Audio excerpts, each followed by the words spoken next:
చాంగుబల చక్కని తల్లికి చాంగుబల తన చక్కెర మోవికి చాంగుబల చక్కని తల్లికి చాంగుబల తన చక్కెర మోవికి చాంగుబల కులికెడి మురితపు కుమ్మరింపు తలుపు చూపునకు చాంగుబల కులికెడి మురితపు కుమ్మరింపు తలుపు చూపునకు చాంగుబల పలుకుల సలపుల పదితో ససరడి చలముల అడుగకు చాంగుబల పలుకుల సలపుల పదితో ససరడి చలముల అడుగకు చాంగుబల చక్కని తల్లికి చాంగుబల తన చక్కెర మోవికి చాంగుబల చక్కని తల్లికి చాంగుబల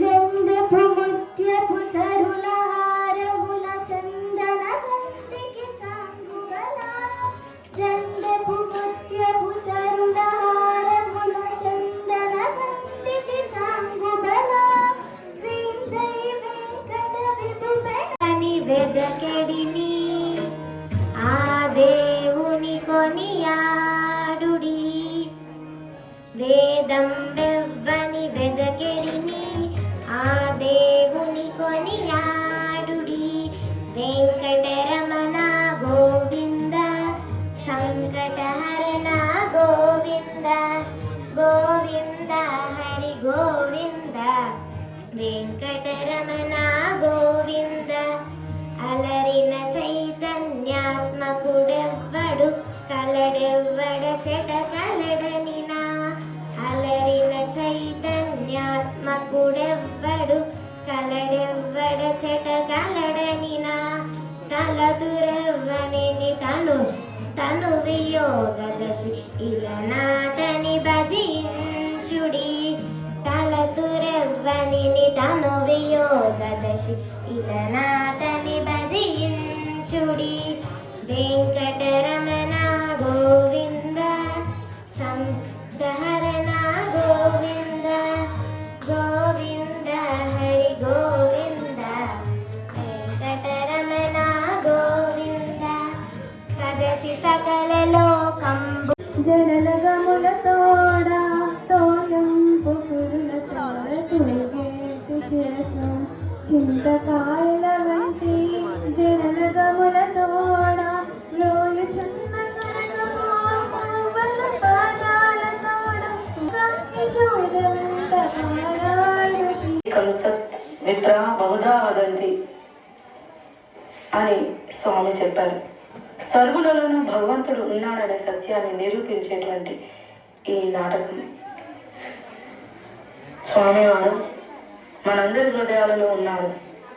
అందుకే మనం స్వామిని అష్టోత్తర శతనామాల్లో సర్వ హృద్వాసినే నమః అని సంబోధిస్తున్నాం. ఆ విధంగా స్వామి సర్వాంతర్యామి సర్వులలోనూ ఉన్నాడు అనేటువంటి సత్యాన్ని బోధించేటువంటి ఈ నాటికను చూసి అందరూ ఆనందించండి, పిల్లలను ఉత్సాహపరచండి. సాయిరామ్.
మీరెవరు? నేను దేవుడిని. మీరు నిజంగా దేవుడేనా?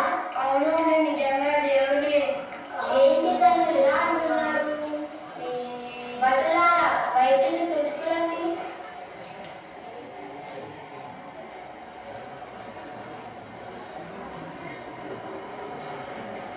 ఇతనికి ఎలాంటి రోగాలు లేవు. ఇతను చాలా ఆరోగ్యంగా ఉన్నాడు. అయ్యా, మీరు అహబ్రహ్మాస్మి అనడం ఆపేయండి. మహారాణి గారు, నేను నా ప్రాణాలైనా ఇస్తాను, కానీ దివ్య వాక్యాన్ని మాత్రం నేను వదలలేను. సత్యులు భగవంతుడు, భగవంతుడే సత్యం. మీరు దేవుడే, నేను దేవుడే. ఇక్కడున్న ప్రతి ఒక్కరు దేవుడే. నేను దేవుడే, అతను కూడా దేవుడేనా? అది ఎలా? ఇతని రెండు చేతులు ఖండించాలి.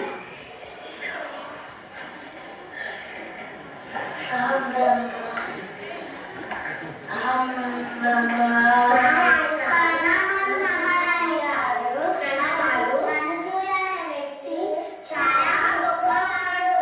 రక్తపు దారాలు కారుతున్నప్పుడు కూడా తన ప్రాణాలను లెక్క చేయడం లేదు. అహం బ్రహ్మాస్మి అనే జపిస్తున్నాడు. అవునా? అహం చూద్దాం పదండి.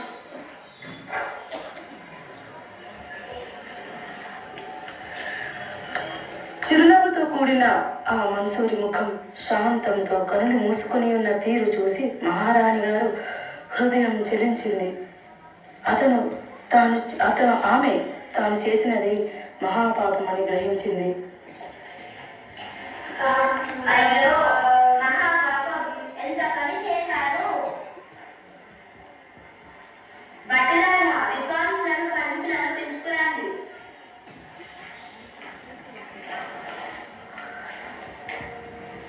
మీరు నిజంగా విద్వాంసులేనా? మీరు పండితులేనా? మీరు రక్తపాటి పుస్తకంలో నడుచుకున్నారే కానీ అందులో చాలానే తెలుసుకోలేదు. మన్సూరి గొప్పతనం సహించలేని మూర్ఖులు మీరు. మన్సూరి త్రికరణ శుద్ధిగా అహం బ్రహ్మాస్మి అని పలికారు.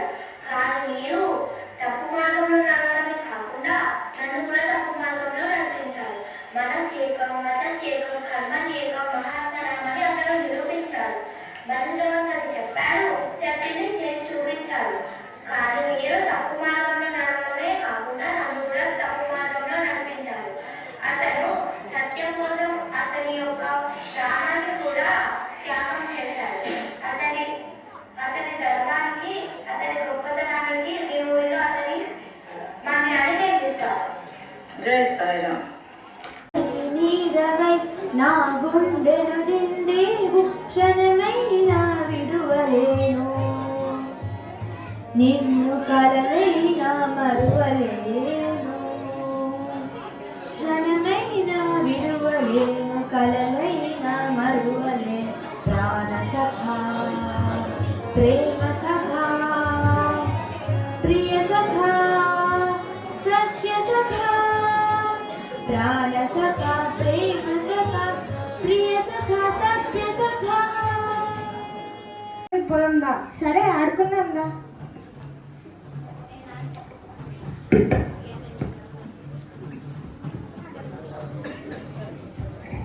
అమ్మో, 4 గంటలు అవుతుంది. నేను బాల వికాస్కి వెళ్ళాలి. నువ్వు కూడా నాతో రా. బాల వికాస్ అంటే ఏంటి?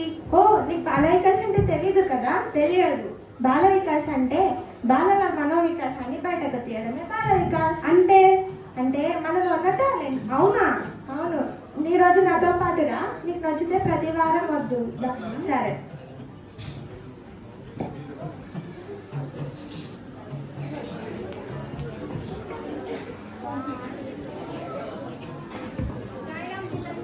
సాయిరామ్ ఆంటీ, నేను ఈరోజు మా ఫ్రెండ్తో కలిసి బాల వికాస్కి వచ్చిన.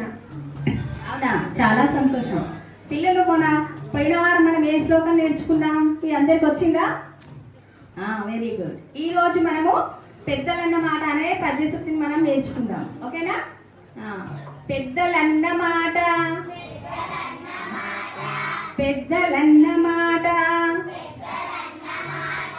పెరుగన్నమును బ్రోలు స్వీకరించవలయు, చిత్తమందు అట్లు చేయకున్నా హానియే కలుగును. ఉన్న మాట తెలుపుచున్న మాట. చూసారా పిల్లలు, స్వామి ఎంత చక్కగా చెప్పారంటే దీని గురించి. మనకి పెద్దలు చెప్పింది మనము, పెరుగన్నం ఎలా ఉంటుంది, చాలా సాఫ్ట్గా ఉంటుంది కదా, అంటే పెద్దలు చెప్పిన మాట అలా ఉంటుందన్నమాట. మనం శ్రద్ధతో పెద్దలు చెప్పిన మాటను వినాలి, అది పెరుగన్నములు రోల్లాగా ఉంటుందన్నమాట. ఓకేనా? మరి అది చేయకుండా ఎలా ఉంటుందంటే, మనకు పెద్దలు అన్నమాట పెరుగన్నములు రోలు స్వీకరించవలయు చిత్తమందు, అంటే మనం చిత్తంతో వాళ్ళు చెప్పింది స్వీకరించాలి. అట్లు చేయకుండా హానియే కలుగును, అంటే వాళ్ళు చెప్పింది మనకు వినకుంటే హాని కలుగుతుంది. మన స్కూల్లో ఉన్నప్పుడు టీచర్ గారు ఏం చెప్తారు, మీకు ఒక సబ్జెక్ట్ గురించి చెప్తారు. ఏమని, ఈరోజు ఈ సబ్జెక్టు మీకు ఎగ్జామ్లో వస్తుంది రాని అని చెప్తారు. మీరు ఏం చేస్తారు, శ్రద్ధగా వినకుంటే అది వినకపోతే ఏమవుతుంది, ఫెయిల్ అవుతారు కదా. అంటే పెద్దలు చెప్పిన మాట శ్రద్ధగా వినాలి. ఓకేనా? పోయిన వారం మీకు ఒక భజన చెప్పాను కదా, ఇది చెప్తారా? ఓకే, చెప్పండి. హే గోవింద హే అనంద నంద గోపాల,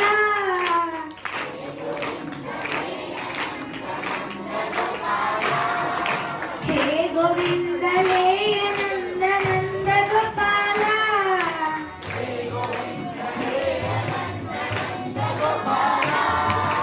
మోహన మురళీధర శ్యామ గోపాల,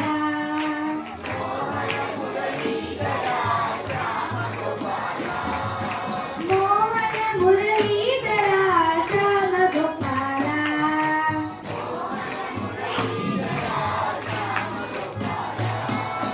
హే గోవింద హే నంద గోపాల.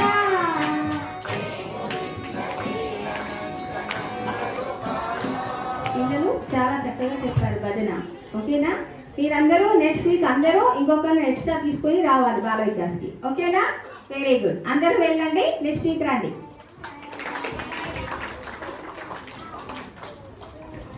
బాల వికాస్లో ఇంకేమైనా చెప్తారా? ఇంకా చాలా చెప్తారు. రోజు నిద్ర లేవగానే వసతే లక్ష్మీ శ్లోకం, రోజు మంచం దిగేటప్పుడు సముద్ర వసనే దేవి శ్లోకం, మంచిగా డ్రెస్ వేసుకోవడం, పెద్దలకు పాద నమస్కారం చేయటం, అన్నం తినేటప్పుడు బ్రహ్మార్పణం చదవటం, ఇంకా శ్లోకాలు, భజనలు, పాటలు, ఆటలు అన్నీ ఉంటాయి. బ్రహ్మార్పణం శ్లోకం చదవడం ఎందుకు? బ్రహ్మార్పణం చదవడం వల్ల అన్నం పవిత్రం అవుతుంది, అందులో ఏమైనా దోషాలు ఉంటే తొలగిపోతాయి. అవునా? అవును, అన్నం పరబ్రహ్మ స్వరూపం, దాన్ని ఎప్పుడూ పాడేయకూడదు. దాన్ని పాడేస్తే మరో జన్మలో అన్నం దొరకదని స్వామి చెప్పారు. నేను నచ్చకపోతే పాడేస్తాను, ఇక నుంచైనా పాడేయకు. సరేనా? ఇంకేమైనా విషయాలు చెప్తారా? ఇంకా చాలా చెప్తారు. తల్లిదండ్రులను గౌరవించాలి, ఎప్పుడు వాళ్ళని బాధ పెట్టకూడదు, పెద్దల పట్ల మర్యాదగా నడుచుకోవాలి. పెద్దలన్న గుర్తుకొచ్చింది, ఇందాక ఆంటీ చెప్పింది కదా పెద్దలన్న మాట. అవును, దాన్ని పద్యశుద్ధి అని అంటారు.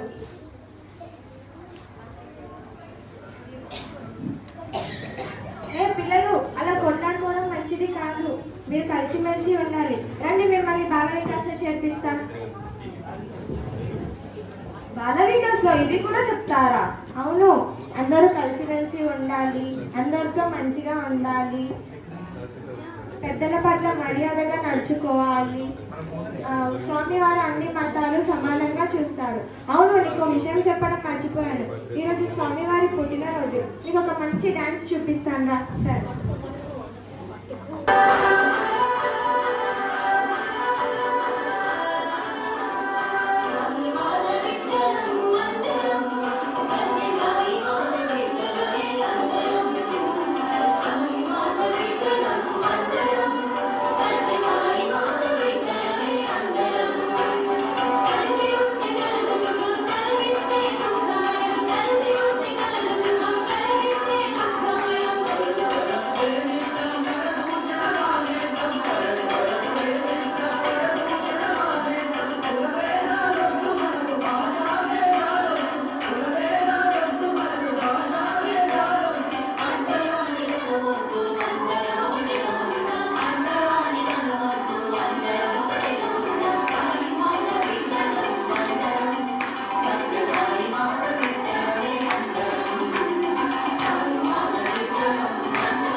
గుడ్డి వారిని రోడ్డు దాటించడం, ఆకలితో ఉన్న వారికి అన్నం పెట్టడం, దాహంతో ఉన్న వారికి వాటర్ అందించడం, ఇలా చిన్న చిన్న పనులను సేవ అని అంటారు. అవునా?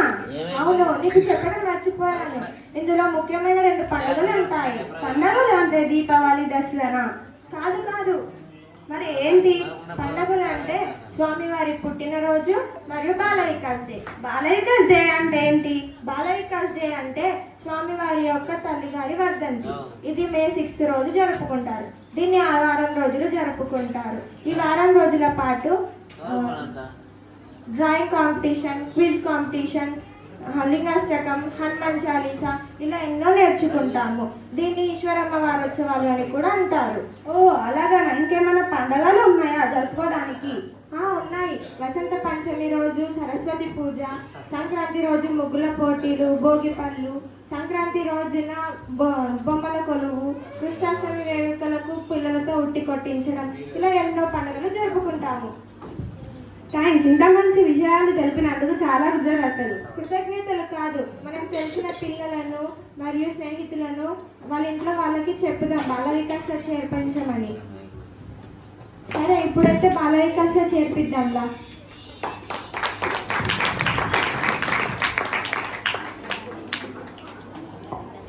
సాయిరామ్ ఆంటీ. పిల్లలు, కొత్త పిల్లలతో సహా ఇప్పుడు మనం అందరము చాలా చక్కగా బాల వికాస్ సెంటర్ని మనము రన్ చేద్దాము. ఎందుకంటే మీతో పాటు మీకు ఇంకా చాలా చాలా పిల్లల్ని సెంటర్లో మన ఆదివారం నాడు ఇక్కడ 4 గంటల నుండి 5 గంటలకు మన క్లాసు ఉంటుంది. ఇందులో శ్లోకాలు, భజన్స్, స్టోరీస్ ఇవే కాకుండా పెద్దలను ఎలా గౌరవించాలి, మన మానవత విలువలతో కూడిన విద్య ఎలా ఉండాలి, ఇవన్నీ మనం ఇందులో నేర్చుకుంటున్నాము. కాబట్టి బాల వికాస్ సెంటర్లో ప్రతి ఒక్క పిల్లల్ని, ప్రతి ఒక్క తల్లిదండ్రులు అందరూ బాల వికాస్లో చేర్పించాలని కోరుకుంటూ ఈ నాటికను స్వామికి సమర్పిస్తున్నాం. సాయిరామ్.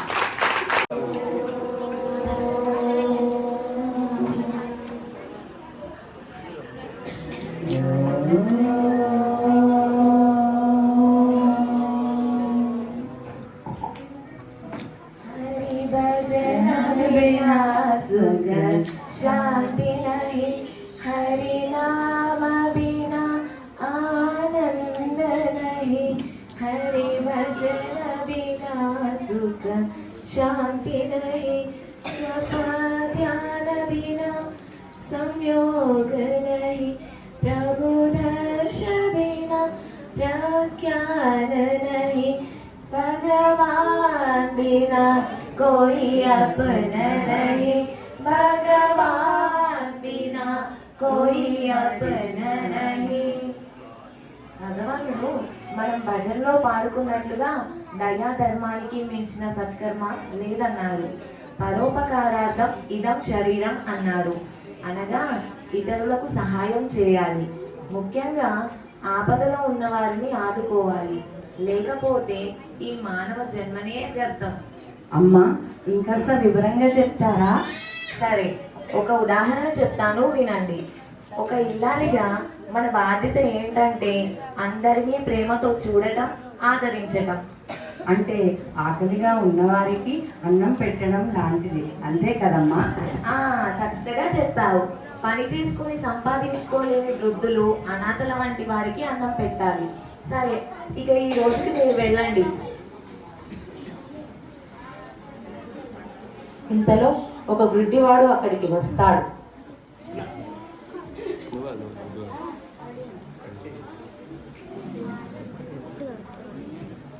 అమ్మా, భిక్షాందేవి, కళ్ళు లేని వాడిని, 2 రోజుల నుంచి ఏమీ తినలేదు, ఆకలిగా ఉందమ్మా, కొంచెం అన్నం పెట్టమ్మా. అబ్బా, ఈ ముష్టి వాళ్ళతో చచ్చిపోతున్నాను. ఇంట్లో ఇప్పుడు నీకు పెట్టడానికి ఏమీ లేదయ్యా. విసిగించకుండా వెళ్ళిపోయి ఇక్కడి నుంచి. గోవిందం భజ మూఢమతే. అమృతమ్మా. ఓ స్వామీజీ, మీరా? రండి రండి, దయచేయండి, కూర్చోండి. మీ రాకతో మా ఇల్లు పావనమైంది. ఉండండి, భోజనం వడ్డిస్తాను, పండ్లు పలహారాలు తెస్తాను. అయ్యో, నాకేం వద్దమ్మా, నేను అర్జెంటుగా వెళ్ళాలి. మళ్ళీ వచ్చినప్పుడు భోజనం చేస్తానులే. అయ్యో స్వామీజీ, ఇన్ని రోజులకు వచ్చారు, ఏమీ తీసుకోకుండానే వెళ్తారా? ఆగండి, ఈ 1000 రూపాయలైనా దక్షిణగా స్వీకరించండి. సరే అమ్మా, ఆశీర్వాదాలు. ఇక వెళ్ళొస్తాను, సెలవు. ఇదంతా గమనిస్తున్న వాళ్ళ అబ్బాయి సత్యం అమ్మతో ఇలా అంటాడు.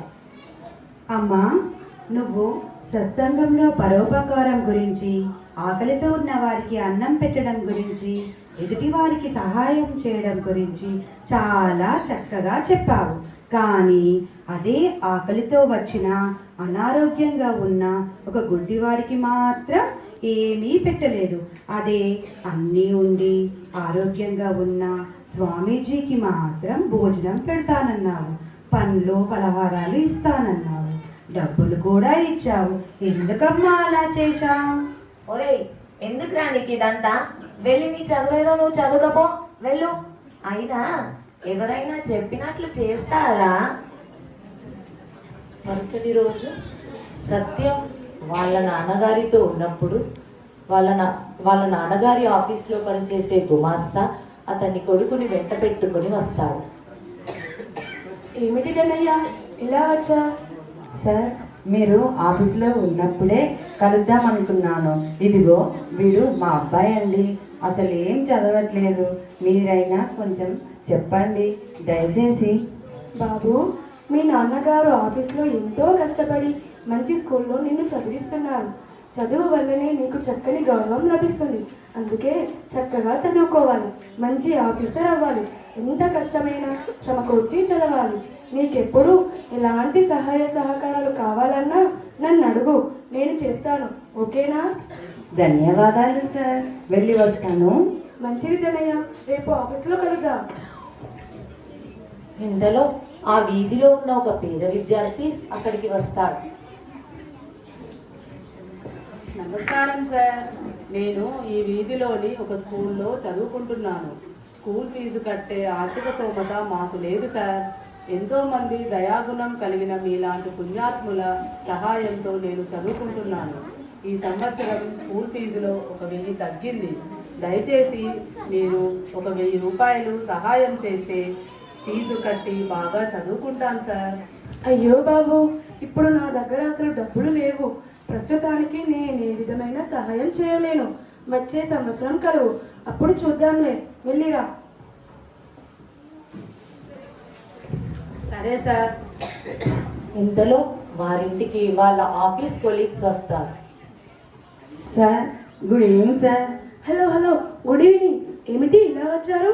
అదేనండి, తెలిసిందే కదా, రేపు మన కొత్త బస్ వస్తున్నారు కదా, వారికి స్వాగతం ఏర్పాట్లు చేద్దాం అనుకుంటున్నాం. ఎస్ ఎస్, తప్పకుండా.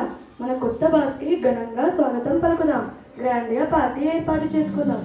ఇదిగో నా వంతులో ఒక 5000 రూపాయలు ఖర్చులకు ఉంచండి. మీరు చాలా great sir. Thank you sir. రేపు ఆఫీస్లో కలుద్దాం. అక్కడే ఉన్న సత్యం లేచి వాళ్ళ నాన్నగారితో ఇలా అంటాడు. నాన్నగారు, ఇందాక మీ గుమస్తా గారి అబ్బాయి వచ్చినప్పుడు విద్య యొక్క ఆవశ్యకత గురించి చాలా చక్కగా చెప్పి ఎలాంటి సహాయ సహకారాలైనా అందిస్తామన్నారు. అప్పుడు నాకు చాలా సంతోషం అనిపించింది నాన్నగారు. అయితే ఒక పేద విద్యార్థి వచ్చి అదే విద్య కోసం మమ్మల్ని సహాయం కోరితే నా దగ్గర డబ్బు లేదని, ఎటువంటి సహాయం చేయలేదని పంపించి వేశారు. కానీ మీ ఆఫీసులో జరిగే ఒక పార్టీ కోసం మాత్రం అంత డబ్బు ఇచ్చారు. అలా ఎందుకు చేశారు నాన్నగారు? ఒరేయ్, ఇవన్నీ నీకెందుకురా? నువ్వు వెళ్ళి నీ చదివేదో చదువుకుపో, వెళ్ళు. అయినా ఎవరైనా చెప్పినట్లు చేస్తారా? మరుసటి రోజు సత్యం వాళ్ళ స్కూల్లో ఉన్నప్పుడు వాళ్ళ తరగతికి తెలుగు టీచర్ వస్తారు. గుడ్ మార్నింగ్ పిల్లలు. Good morning teacher. కూర్చోండి పిల్లలు. ఈరోజు మన పాఠం సత్యహరిశ్చంద్రుడు. మీరంతా సత్యహరిశ్చంద్రుని గురించి వినే ఉంటారు కదా? అవును టీచర్. ఈ పాఠం సారాంశం ఏంటంటే మనందరం ఎల్లప్పుడూ సత్యంనే పలకవలెను, ఎప్పుడు అబద్ధం ఆడరాదు. ఎంత కష్టమైనను సత్య మార్గంలో నడవాలి. ఓకేనా? పిల్లలు అందరూ హోంవర్క్ చేశారా? చేశాం టీచర్. సరే, రేపటి క్లాస్లో కలుద్దాం. అయ్యో, చెప్పటం మర్చిపోయాను. రేపు మన స్కూల్కి ఎడ్యుకేషనల్ ఆఫీసర్ గారు వస్తున్నారు. వారు అడిగితే మన సిలబస్ అంతా పూర్తయిందని చెప్పండి. సరేనా? టీచర్, మనకి ఇంకా 5 పాఠాలు ఉన్నాయి కదా? ఉన్నాయిలే. నేను సెలవుల్లో వెళ్ళడం వల్ల సిలబస్ పూర్తి చేయలేకపోయాను. కాబట్టి ఎడ్యుకేషన్ ఆఫీసర్ గారికి మీరు పూర్తయిందని చెప్పాలి. సరేనా? ఓకే టీచర్, అలాగే.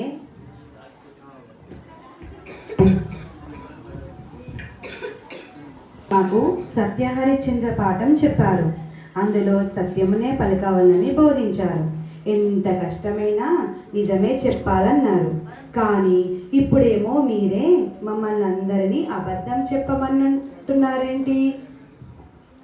ఒరే, అవన్నీ పాఠాలు, ఇది జీవితం.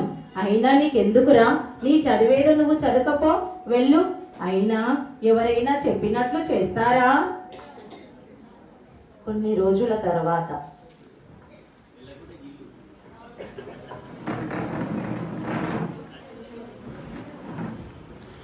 అమృతమ్మ, సందీప్ గారు. టీచర్ గారు, ఏమిటి ఇలా వచ్చారు? మీకు తెలియదా? మీ అబ్బాయి గత వారం రోజులుగా స్కూల్కి రావడం లేదు. ఏమైందని ఇలా వచ్చాను? ఓ, అదేంటి సత్యం, రోజు స్కూల్ కన్నా వెళ్తున్నావు కదా, ఎక్కడికి వెళ్తున్నావు మరి? స్కూల్కి వెళ్ళట్లేదా? మరి ఏం చేస్తున్నావు? అమ్మా, నాన్న, గురువుగారు, మీరు మాకు మంచి మాటలు, మంచి చదువు చెప్తున్నారు. కానీ మీరు మమ్మల్ని ఆ మంచిని ఆచరించనివ్వట్లేదు. ఇలాంటి చదువులు చదివే కన్నా మానుకోవడం మంచిదనిపించింది. నాకంతా అయోమయంగా ఉంది. అందుకనే స్కూల్కి వెళ్ళట్లేదు. అంటే దాని అర్థం ఏంటి? చెప్తాను. అమ్మా, మీరేమో సత్సంగంలో ఆకలితో ఉన్న వారికి అన్నం పెట్టాలని చెప్తావు. గుడ్డివాడొచ్చి అన్నం అడిగితే లేదంటావు. ఎందుకలా అని అడిగితే చెప్పినట్లు చేస్తారా అంటావు. నాన్నగారు, మీరేమో విద్య గురించి గొప్పగా చెప్తావు, చదువుకి సహకరిస్తానంటావు. కానీ ఒక పేద విద్యార్థి వచ్చి చదువుకి కొంత డబ్బు అడిగితే లేదని పంపించేస్తావు. ఎందుకలా అని అడిగితే చెప్పినట్లు చేస్తారా అంటావు. టీచర్ గారు, మీరేమో సత్యహరిశ్చంద్రుని పాఠం చెప్పి సత్యంనే పలకవలని బోధిస్తారు. కానీ మీరే మా అందరికీ అబద్ధం చెప్పమంటున్నారు. ఎందుకలా అని అడిగితే చెప్పినట్లు చేస్తారా అంటారు. మీరే చెప్పినట్లు చేయకపోతే మరి మేమెందుకు చేయాలి? అయినా ఎవరైనా చెప్పినట్లు చేస్తారా? చూసారా, మీ ప్రవర్తన మీ పిల్లలపై ఎలాంటి పరిణామాలకు దారితీస్తుందో. భగవాన్ శ్రీ సత్యసాయి బాబా వారు సత్యమునే పలికి సత్యమునే ఆచరించవలనని ఎల్లప్పుడూ బోధిస్తుంటారు. కనుక ఇప్పటికైనా కళ్ళు తెరవండి. మీరు చేసేదేదో చెప్పినట్లు చేయండి. చేసేదే చెప్పండి, చెప్పేదే చేయండి. ఇది సాయి యుగం. భగవాన్ శ్రీ సత్యసాయి బాబా వారు అవతరించిన యుగం. అవునండి, మీరు నిజమే చెప్పారు. మాకు గుర్తొచ్చింది. మేము చేసిన తప్పేంటో మాకు తెలిసొచ్చింది. బాబు, సత్యం, మమ్మల్ని క్షమించు. ఇప్పటి నుంచి మేము చెప్పిందే చేస్తాం, చేసేదే చెప్తాం.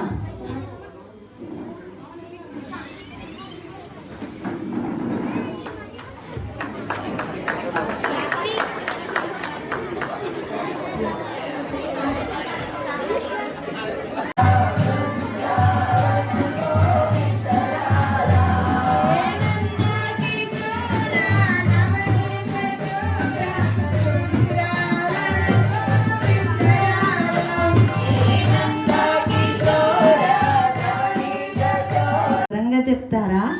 సరే, ఒక ఉదాహరణ చెప్తాను, వినండి. ఒక ఇల్లాలిగా మన బాధ్యత ఏంటంటే అందరినీ ప్రేమతో చూడటం, ఆదరించటం. అంటే ఆకలిగా ఉన్నవారికి అమ్మతో ఇలా అంటాడు, అమ్మా, నువ్వు సత్సంగంలో పరోపకారం గురించి, ఆకలితో ఉన్న వారికి అన్నం పెట్టడం గురించి, ఎదుటి వారికి సహాయం చేయడం గురించి చాలా చక్కగా చెప్పావు. కానీ అదే ఆకలితో వచ్చిన, అనారోగ్యంగా ఉన్న ఒక గుడ్డివాడికి మాత్రం ఏమీ పెట్టలేదు. అదే అన్నీ ఉండి ఆరోగ్యంగా ఉన్న స్వామీజీకి మాత్రం భోజనం పెడతానన్నావు, పండ్లు పలహారాలు ఇస్తానన్నావు, డబ్బులు కూడా ఇచ్చావు. ఎందుకమ్మా అలా చేశావు? బాబు, మీ నాన్నగారు ఆఫీస్లో ఎంతో కష్టపడి మంచి స్కూల్లో నిన్ను చదివిస్తున్నారు. చదువు వల్లనే నీకు చక్కని గౌరవం లభిస్తుంది. అందుకే చక్కగా చదువుకోవాలి, మంచి ఆఫీసర్ అవ్వాలి. ఎంత కష్టమైనా శ్రమకొచ్చి చదవాలి. నీకెప్పుడు ఎలాంటి సహాయ సహకారాలు కావాలన్నా నన్ను అడుగు, నేను చేస్తాను. ఓకేనా? ఇలాంటి పుణ్యాత్ముల సహాయంతో నేను చదువుకుంటున్నాను. ఈ సంవత్సరం స్కూల్ ఫీజులో 1000 తగ్గింది. దయచేసి మీరు 1000 రూపాయలు సహాయం చేస్తే ఫీజు కట్టి బాగా చదువుకుంటాను సార్. అయ్యో బాబు, ఇప్పుడు నా దగ్గర అసలు డబ్బులు లేవు. ప్రస్తుతానికి నేను ఏ విధమైన సహాయం చేయలేను. వచ్చే సంవత్సరం కలువు, అప్పుడు చూద్దాంలే. వెళ్ళిరా. రేపు ఆఫీస్లో కలుద్దాం. అక్కడే ఉన్న సత్యం లేచి వాళ్ళ నాన్నగారితో ఇలా అంటాడు. నాన్నగారు, ఇప్పుడు నాకు చాలా సంతోషం అనిపించింది నాన్నగారు. అయితే ఒక పేద విద్యార్థి వచ్చి అదే విద్య కోసం మమ్మల్ని సహాయం కోరితే నా దగ్గర డబ్బు లేదని, ఇటువంటి సహాయం చేయలేదని పంపించి వేశారు. కానీ నే పలకవలెను, ఎప్పుడు అబద్ధం ఆడరాదు. ఎంత కష్టమైనను సత్య మార్గంలో నడవాలి. ఓకేనా? పిల్లలు అందరూ హోంవర్క్ చేశారా? చేశాం టీచర్. సరే, రేపటి క్లాస్లో కలుద్దాం. అయ్యో, చెప్పటం మర్చిపోయాను. రేపు మన స్కూల్కి ఎడ్యుకేషనల్ ఆఫీసర్ గారు వస్తున్నారు. వారు అడిగితే మన సిలబస్ అంతా పూర్తయిందని చెప్పండి. సరేనా? టీచర్, మనకింకా 5 పాఠాలు ఉన్నాయి కదా? ఉన్నాయిలే. నేను సెలవుల్లో వెళ్ళడం వల్ల సిలబస్ పూర్తి చేయలేకపోయాను. కాబట్టి ఎడ్యుకేషన్ ఆఫీసర్ గారికి మీరు పూర్తయిందని చెప్పాలి. సరేనా? ఓకే టీచర్, అలాగే. అదేంటి సత్యం, రోజు స్కూల్ కన్నా వెళ్తున్నావు కదా, ఎక్కడికి వెళ్తున్నావు మరి? స్కూల్కి వెళ్ళట్లేదా? మరి ఏం చేస్తున్నావు? అమ్మా, నాన్న, గురువుగారు, మీరు మాకు మంచి మాటలు, మంచి చదువు చెప్తున్నారు. కానీ మీరు మమ్మల్ని ఆ మంచిని ఆచరించనివ్వట్లేదు. ఇలాంటి చదువులు చదివే కన్నా మానుకోవడం మంచిదనిపించింది. నాకంతా అయోమయంగా ఉంది. అందుకనే స్కూల్కి వెళ్ళట్లేదు. అంటే కనుక ఇప్పటికైనా కళ్ళు తెరవండి. మీరు చేసేదేదో చెప్పినట్లు చేయండి. చేసేదే చెప్పండి, చెప్పేదే చేయండి. ఇది సాయి యుగం. భగవాన్ శ్రీ సత్యసాయి బాబా వారు అవతరించిన యుగం. అవునండి, మీరు నిజమే చెప్పారు.